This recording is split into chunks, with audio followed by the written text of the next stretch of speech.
This is GM Word of the Week, and I'm Fiddleback. Censer. As much as we here at the Word of the Week love language, knowledge, and pedantry, we have to admit that we aren't perfect linguistic angels ourselves. Mainly, we have to admit that because there are hundreds of you listening, and you all let us know whenever we fall from linguistic grace through some verbal faux pas, or lapsus linguae, or just duck something up. Sorry, autocorrect. And many of our smaller errors involve simple mispronunciations, and while our poor, put-upon producer has to bear the brunt of the blame for every verbal gaffe because he's the one speaking the part, the truth is there are two of us, and we both have our share of mistakes. As much as our writer and researcher rides our producer for the way he pronounces wolf without an L in it, or when he screws up his vowels in basic Romance languages, it was our writer who was responsible for the Dutchy mispronunciation. And we're not even discussing the great necromancer phonetic debate of 2018 that nearly led to the cancellation of the show. Necromancer. Necromancer? Necromancer. Who cares? The reason we bring up pronunciation is because, as we were reviewing magic items in the AD&D Dungeon Master's Guide and jointly reminiscing about the days we used to spend leafing through those pages and deciding what cursed items to screw our players with in the dungeon du jour we were working on, and also trying to come up with an idea for an episode of the show, we came upon a group of 4 of our favorite magical items that brought back a delightful and guilty memory. Way back in the day, we were playing in a game run by our friend Nick. Nick had been playing at our table for a few years and decided he was ready to try his hand at running a game. He'd made his own dungeon, and he was ready to run us through it and prove he had what it took. We and our fellow players were exploring the dungeon and had entered an apparently empty room. The only thing of note in the room, Nick said, was a brazier sitting in the middle of the floor. A what? We said, holding back our immature middle school laughter. A brazier, he said. Just sitting there on the floor of the dungeon, we asked, now snickering. Yes, it's a magical brazier. After some hilarious back and forth, which we will not relate, he admitted he didn't know what the heck the thing actually was. He'd found it in the Dungeon Master's Guide and decided to give it to us as a magical treasure. And he opened the DMG to the appropriate page and pointed to the brazier of commanding fire elementals. Brazier, not brazier. A simple mistake to make if you've never seen the archaic word for an open pan or bowl used for burning coal or other fuel that comes from the word brass. But boy did we, and our fellow players, ever lay into Nick for that. We never let him live it down. But we're not talking about braziers today. Maybe some other time. We're talking about another item in that same set. See, since the early days of D&D, there's been these 4 often overlooked workhorse sort of magical items that gave the user the ability to summon and command specific elemental creatures. There's the brazier of commanding fire elementals, the bowl of commanding water elementals, the stone of commanding earth elementals, and the censer of commanding air elementals. And that 4th one is the one that stood out most to us during our formative gamer years for 2 reasons. First, it was the only one of the 4 that had a cursed variant. The censer of summoning hostile air elementals appeared indistinguishable from its counterpart except that the elementals it summoned were not under the control of the bearer, and they were violently, homicidally angry at being summoned. Obviously, as a young teenage GM, that idea filled us with glee. The second reason it stood out is because we had no idea what the heck a censer was. Which is why it was kind of unfair that we laid into Nick so heavily about the brazier. So let's look at the censer of controlling air elementals today and ask, what actually is a censer? That's Censer. Why would you use a censer in magical rituals? And for that matter, just what the heck actually is an elemental? And where did they come from? In fact, let's start there. These days, any fan of fantasy fiction can tell you that an elemental is a magical creature whose body is composed entirely of one element. And we're not talking about the elements on the periodic table here. We're not talking about cesium or argon or potassium or whatever. We're talking about the classical elements, carbon, hydrogen, oxygen, and nitrogen. And the creatures composed entirely of flesh and blood made from those elements: gnomes, undines, sylphs, and salamanders. What, you were expecting us to say something else? Oh, we know. The modern fantasy interpretation of elementals is that they are beings composed of pure earth, water, air, and fire. They are free-willed, destructive things, hostile by their nature, but they can be controlled. And in Dungeons & Dragons, they come from magical other realms, which are also entirely made of those same elements. Actually, Dungeons & Dragons elementals are more complicated than that. Back when E. Gary Gygax wrote the original Dungeons & Dragons white box in 1974, sure, there were just 4 of the things. The ones you'd expect, and they were basically beasts composed of the appropriate element. They were mobile rock creatures, free-willed whirlwinds, standing waves of water, and masses of living fire. But other elementals started to appear as D&D evolved. As the cosmos of D&D grew more complicated and new elemental realms appeared between the existing ones, new elementals also began to appear.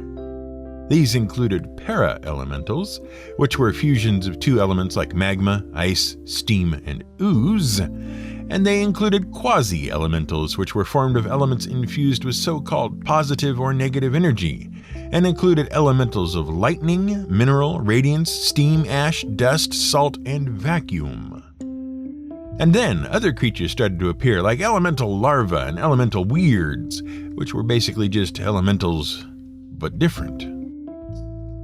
But elementals really got their due in 1985, when Gary Gygax and game designer Frank Censer teamed up to produce a series of modules known collectively as the Temple of Elemental Evil, which is, to this day, recognized as one of the best series of Dungeons & Dragons adventures ever, and which has been sequelized, expanded, republished, and converted many times over. Now, the Temple of Elemental Evil received a great reception for a number of reasons. Apart from offering a great dungeon crawl in the form of the actual temple itself, and apart from introducing the cult of the Elder Elemental Eye, and apart from introducing the villainous Zugtmoy, what really set it apart was its initial setting, the village of Hamlet. And it's a good thing its setting was so intriguing because for 6 years, that's all there was to the adventure. See, in 1979, Gygax had published an adventure module called The Village of Hamlet. It was a great introductory D&D module. Players started as penniless, down-on-their-luck first-level adventurers who arrived at the titular village seeking their fortune. Eventually, they'd explored the ruins of a nearby castle, ousted some dangerous bandits, and established themselves as heroes in the town. And that town would serve as a home base as the heroes investigated the clues that the bandits were part of a much larger threat to the region. That would lead them, ultimately, to the ruined Temple of Elemental Evil, a horde of evil denizens trying to reclaim it, and an imprisoned demon queen in the temple's basement. But Hamlet was actually already pretty corrupted by the whole evil thing. Many of the people who lived there were secretly agents of evil and chaos. Or just jerks. And so gradually the pastoral town revealed a sinister side, a great gateway to a long adventure. But the long adventure didn't come. The follow-up, the part with the actual temple and all that cool stuff, should have been published soon thereafter. But it wasn't. Gygax kept delaying the release of the rest of the adventure. Now, part of the reason was that he was unhappy with the design of the temple and kept fixing it. That's because he was experimenting with random dungeon design. And as anyone who has played any procedurally generated dungeon crawler can tell you, random dungeons are garbage. The problem was that as the follow-up kept getting delayed, Gygax was moving farther and farther from actually designing games. He was getting more involved with the management of TSR. He eventually had to establish a design department at TSR to produce creative content because he just didn't have the time. But he was unwilling to let them have the Temple of Elemental Evil. And then Gygax had a falling out with his business partners, the brothers Bloom, and the Blooms were taking control of his company and pushing Gary aside. Then, in 1984, some major financial problems hit the company hard, and the Blooms found their position substantially weakened. Gary returned, wrested some control back, and pledged to publish 5 new major products to get the company back on track. Among them was the complete Temple of Elemental Evil adventure, a 4-part super adventure which included a reprint of the original Village of Hamlet. And he tapped Frank Censer to help him finish the product. And the product was a huge success. But we digress. Elementals, as D&D and other popular fantasy media portray them, don't really exist. Well, mythologically speaking, that's not what they're really about. In fact, elementals aren't really mythological creatures at all. They are, believe it or not, an attempted scientific explanation for the origins of mythical creatures. Yes, you heard us right. And that brings us around to Paracelsus. Paracelsus was a doctor and an alchemist, and he was quite a prominent figure in the development of Renaissance medicine. He was born in Switzerland in 1493 as Philippus Aureolus Theophrastus Bombastus von Hohenheim. His father was a poor chemist and doctor himself, but because his father was teaching at a prominent school called the Bergschule, Paracelsus was able to study there as well. And he was fascinated with lots of different things. Medicine, obviously, but also metallurgy and smelting and transmutation, and the idea that you could use chemicals to treat illnesses. But Paracelsus was also somewhat disillusioned by the elitist medical establishment of the time. After he graduated from the University of Vienna, he rejected a lot of what he'd learned. Things like how the movements of the stars and planets influenced human health.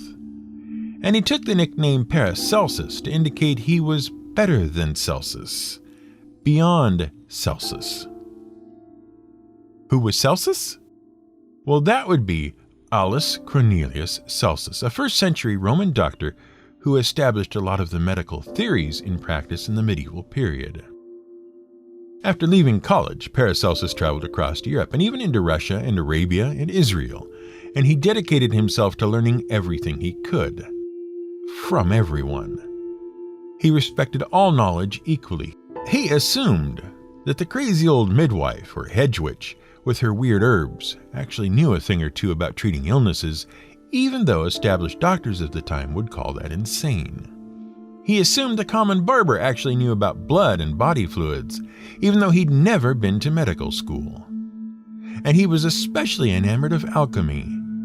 He devoted himself to looking for medical treatments in the latent forces of nature, as he called them. And he was very successful.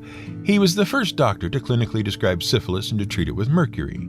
He figured out that miners got sick from inhaling metal fumes, and he recognized goiter as being caused by a mineral imbalance and treated it with mineral supplements. But not all of his ideas were spot on.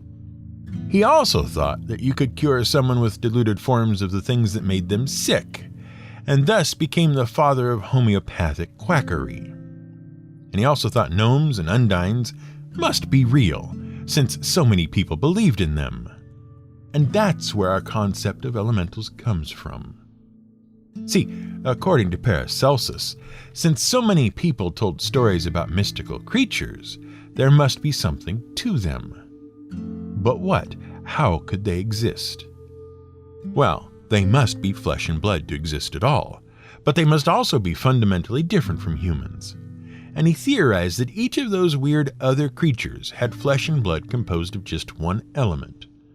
Gnomes, which included brownies and elves, were made of carbon, the element of earth. Undines, which included mermaids and the mythical penguin, were made of hydrogen, the element of water. Salamanders, the fiery lizard creatures, were made of nitrogen, the element of fire. And finally, sylphs, wind spirits from the fairylands atop the highest peaks, were made of oxygen, the element of air. And it was thus Paracelsus who brought together the idea of mythical creatures of various stripes with the elemental theories of alchemy. And gradually that evolved into the idea of creatures composed of fire, water, air, and earth alone.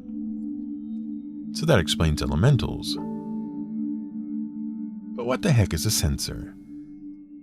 Well, this one's a bit easier, and you may know what it is already, either because you looked it up years ago or because you are a Catholic, or a Buddhist, or part of the Shinto faith, or Chinese, or Hindu, because it turns out that we were kind of the odd ones out when it came to not knowing what a censer is.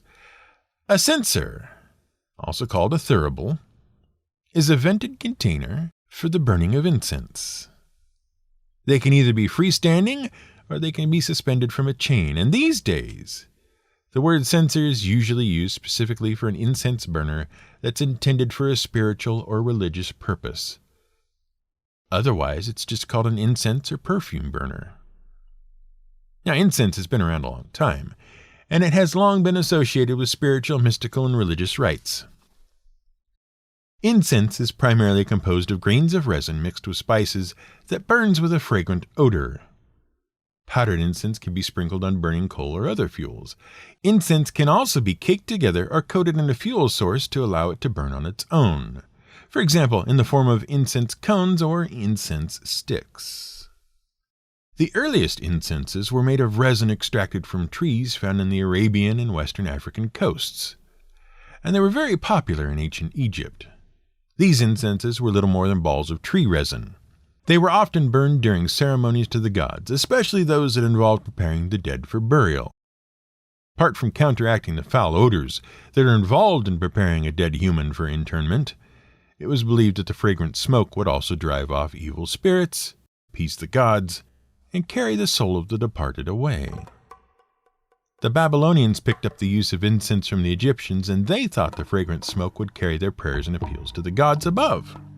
And the early Israelites adopted the practice of using incense in their ceremonies around the 5th century BCE. But they did eventually drop the practice. In India, incense was used in much the same way the Babylonians used it, and it found its way into formal Buddhist practices as well. Interestingly, there are a number of reasons for its use in Buddhist practices, and different sects of Buddhism have their own individual reason for burning it. It can be used to cleanse and purify a space, it can be used to clear the mind and create a mood conducive to Buddhist rites, or it can have a symbolic purpose, such as burning 3 sticks to represent the 3 jewels of Buddhism: the Buddha himself, the natural laws of the world called Dharma, and the Buddhist community called Sangha. Here in the West, we're probably most familiar with the use of incense and censers or thuribles in the context of Catholic rites. Now, initially, incense burning wasn't a part of Christian ceremonies. There's no evidence of it in the first 4 centuries CE. And it's hard to say when exactly it became a part of church rituals, though incense itself was mentioned as being present in temples in various places in the Gospels of the New Testament. Its use seems to have first been formalized as part of the liturgies of St. James and St. Mark, which date back to about the 5th century. And a Roman Ordo from the 7th century, that's a sort of shorthand list of ceremonies and rites and bullet points about how they're supposed to be done. A Roman Ordo describes the priest using a censer to burn incense on his approach to the altar in certain ceremonies. In modern Catholic ceremonies, relics, altars, and other sacred objects, including the remains of the dead, are incensed. That is, grains of incense are burned in a censer and spread about the object. Now, when we say grains of incense, we're mostly referring to resin, or rather, rosin. Because now we have to confess a little verbal faux pas of our own. Let's talk about resin and rosin. Resin is a viscous substance that hardens with treatment or age. It generally doesn't dissolve in water, but usually is soluble in alcohol. It's basically a polymer that won't dissolve in water and is naturally an extremely thick, glutinous liquid that can harden. Natural resin comes from plants. For example, pine sap is a resin. But resins should not be confused with gums, which are similar but do interact with water. We're getting needlessly technical here. The reason we want to discuss resin is because, apart from being the primary component of most incenses, the word resin and the word rosin are easily confused. To the point where we here at the Word of the Week, well, half of us, we don't want our producer blamed for this one, always assumed that they were alternative pronunciations of the same word, and that rosin was the proper pronunciation of resin due to a fluke of the French language from which both words come. And we were so sure of that we even argued vehemently with another gamer a few years ago when we insisted on pronouncing the names of various magical resins from the video game Dark Souls as rosin. Which prompted the other gamer to ask us why we kept calling resin rosin, and led to us insisting it was the proper pronunciation because French is a stupid language. Or something. Well, it turns out we were wrong. But not completely wrong. They are two different words, but they mean almost the same thing. Resin refers to the general class of compounds. Rosin refers to resin in its hardened form. A lump of hardened resin is rosin. And also, to rub a lump of hardened resin on something like a violin string to coat it with the stuff, that's called rosining. Rosin can also be a verb. So, given our own insistence that rosin and resin were the same word, and given that we didn't even know what a censer was until we looked it up, perhaps we should cut our producer a break when he says wolf, and mispronounces ancient Nahuatl words because he forgets you don't pronounce the last letter. Why is it even there? And maybe we shouldn't have given Nick such a hard time all those years ago. But come on, he put a brazier in a dungeon. A brazier! This has been GM Word of the Week. It's written and researched by The Angry GM and produced by me, Fiddleback. You can support us on Patreon at patreon.com/GM Word of the Week. You can find more at gmwordoftheweek.com and theangrygm.com.